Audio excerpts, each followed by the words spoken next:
Monsieur Ratchet? Ce n'est rien, je me suis trompé.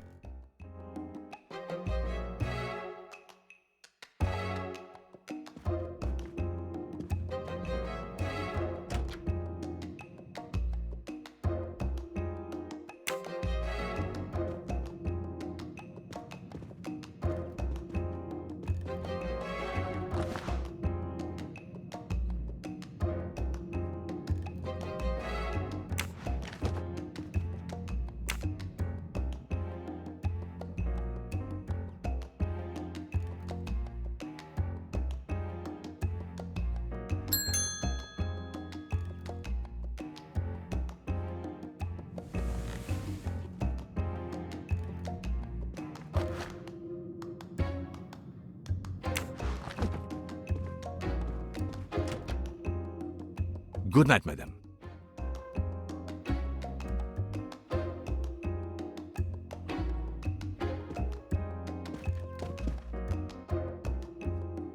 The American lady? Yes, don't worry. You'll know how Mrs. Hubbard is. Imagine to yourself the time I have had with her. She insists, but insists, that there is a man in her compartment. Just imagine it, monsieur. In a space of this size, where would he conceal himself? I argue with her. I point out that it is impossible. She insists. She woke up and there was a man there. And how, I ask, did he get out? And leave the door bolted behind him? But she will not listen to reason. That one does not leave time to listen. The train has stopped, Mr. Michel? We have run into a snowdrift. Heaven knows how long we shall be here. I remember once being snowed in for 7 days. Where are we? Between Winkowski and Brod. Oh la la. It's time for me to go back to bed. I wish you a good night, monsieur. Or what is left of it.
The train is still stuck and the snow continues to fall. I should have taken an airplane. Well, I must make the best of it and join the other passengers for breakfast.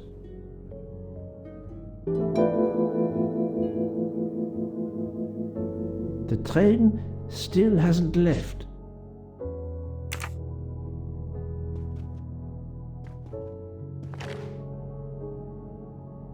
The mustache comb to tame unruly knots.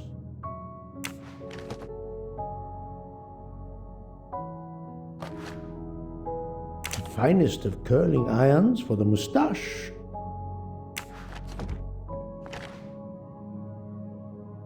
Wax to preserve the perfect symmetry of the mustache.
Good morning, Monsieur Michel. Good morning, sir.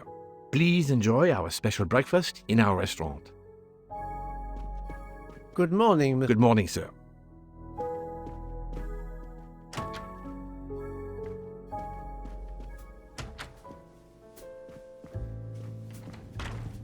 This delay is intolerable.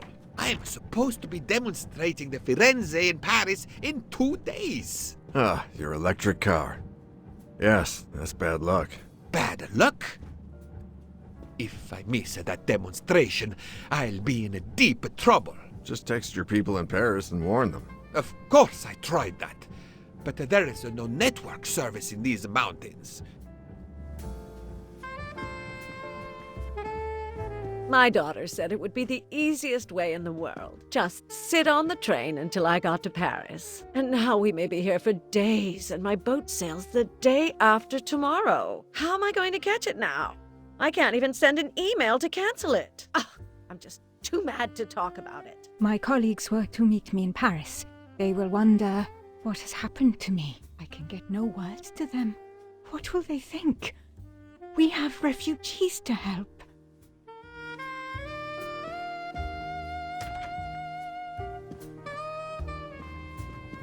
Good morning, madam. The snow is a predicament, is it not? I am Russian.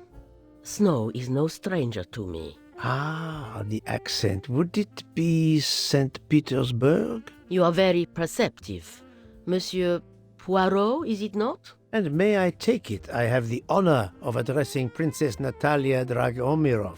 We dispense with the old titles these days.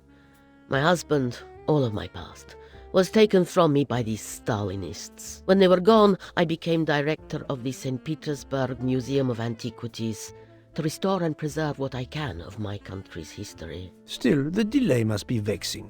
If I must be late for my appointments, then they will wait. I know that I would certainly wait, madame. It has been my extreme pleasure to make your acquaintance, madame. Au revoir, Monsieur Poirot. A beautiful piano. What a luxury. Pity there's no one to play it. Good morning, Mr. Fauchet. You have early customers, I see. Yes, I am stuck serving here as well at breakfast. Everyone is impatient. They keep complaining that the train is not moving. As if I could get out and push it. It's too early for me to order a boxcar. That is the appropriate drink, I believe. A gin, triple sec, lemon and grenadine mix. A drink for a train indeed. But not perhaps for my breakfast. I think I will settle for an omelette. Good luck, sir. Miss Nielsen is helping to serve in the dining car.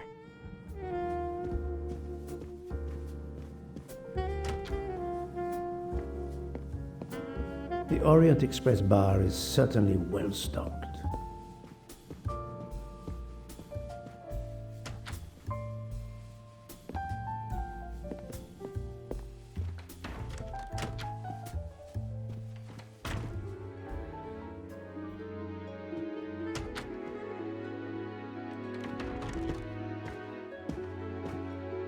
How long are we expected to be stranded here? It won't do much good complaining to me. That fellow there with the moustache, he may know something.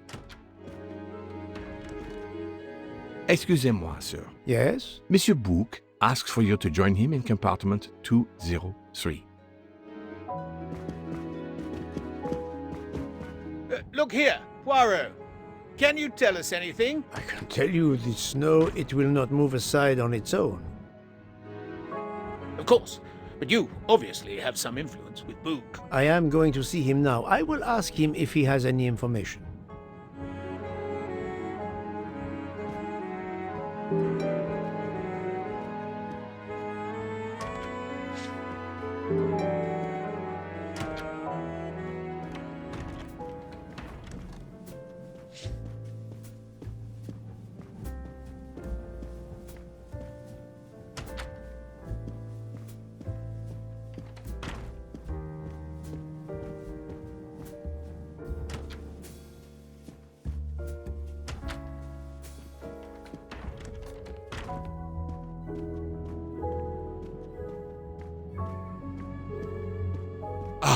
My good friend, come in.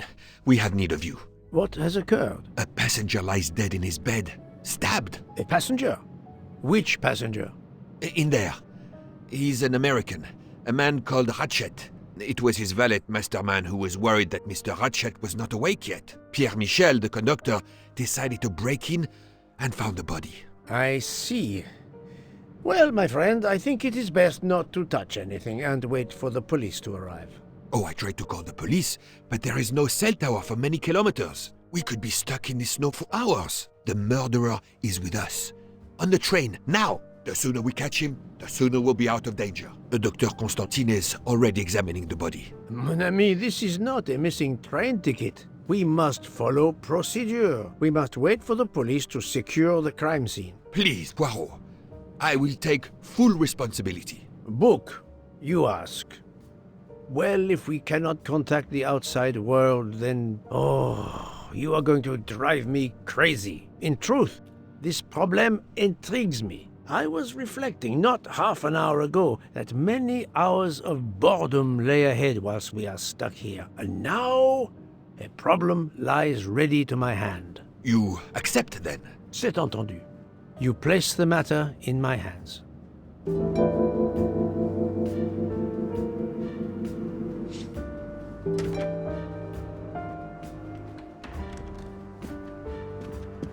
Mr. Poirot, I am Dr. Constantine. Forgive me, Doctor. You are a medical examiner? No, but I have assisted in post-mortems at Nairobi Hospital, where I am a teaching fellow. I am familiar with your excellent institution. I do not intend to perform a full autopsy, but a preliminary examination should be of some use. Of course. May I have a look? Then we can compare notes. Please, if you need any help, I won't be far away.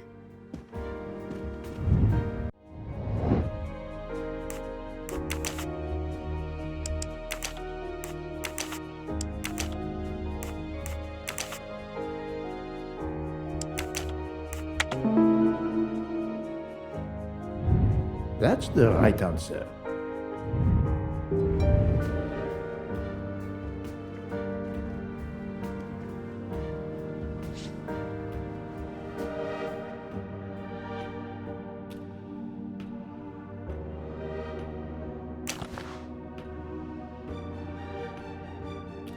I'm sure I will find some interesting things inside.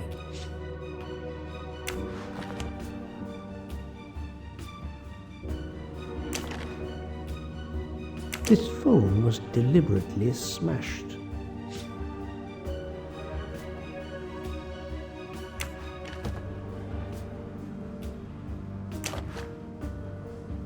Last night, Monsieur Ratchet said he takes precautions. I see now what he meant. He knew he was in danger and wanted to be ready, yet it was no use to him. I will leave it here for the police.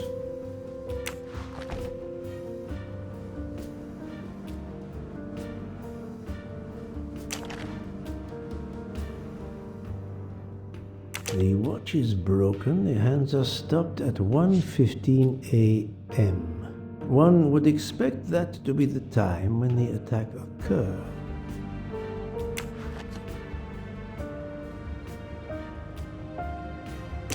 As you see, the victim has been stabbed many times. Several alone would have been fatal. Yes, I agree. An attack most savage. I will, of course, prepare a complete report on my findings. Thank you. I'll take photos.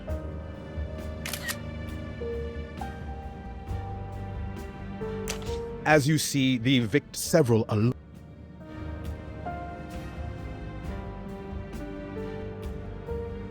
I will, of course. Thank you.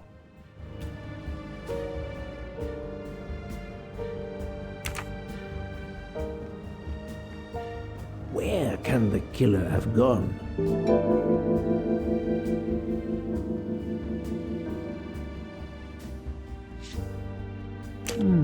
The snow is falling only lightly this morning. The murderer would have left tracks in the snow if he had jumped out the window.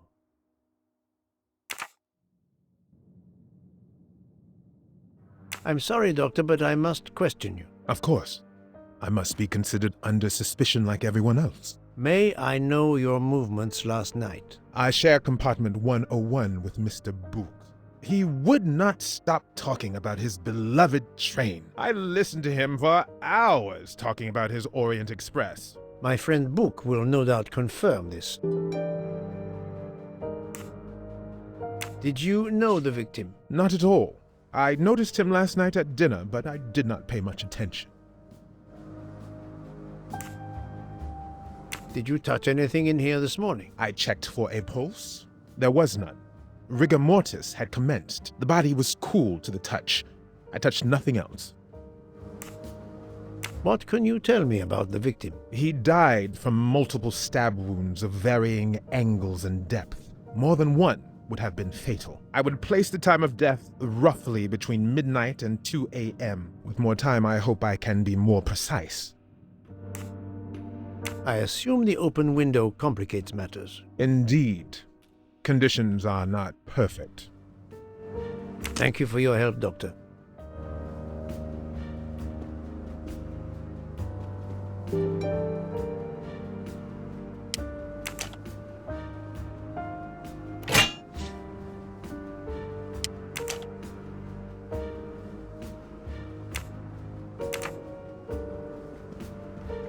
I shouldn't leave until I have finished inspecting the crime scene.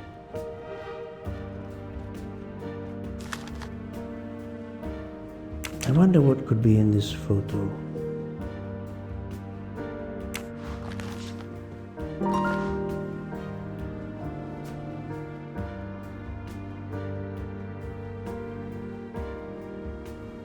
A box of sleeping pills.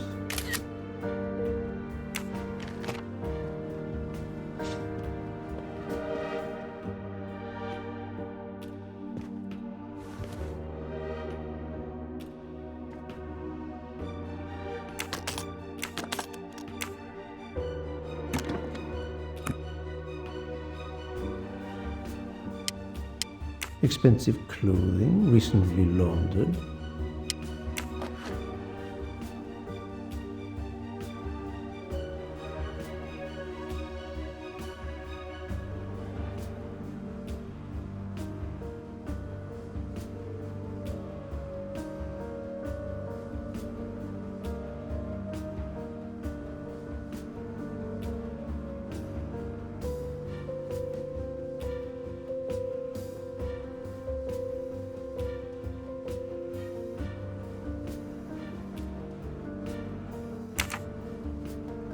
Not exactly the reading material one would expect of a man like Ratchet.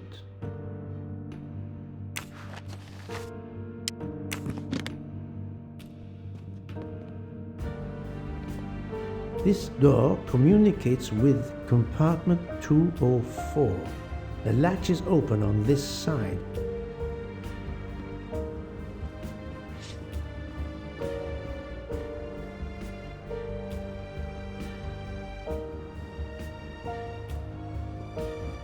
I shouldn't leave until I have finished inspecting the crime scene.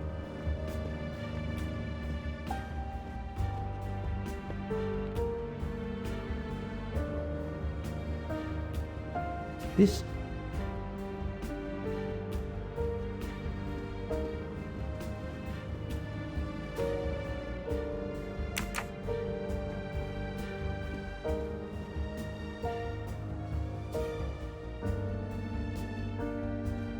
I shouldn't leave until I have finished inspecting the crime scene.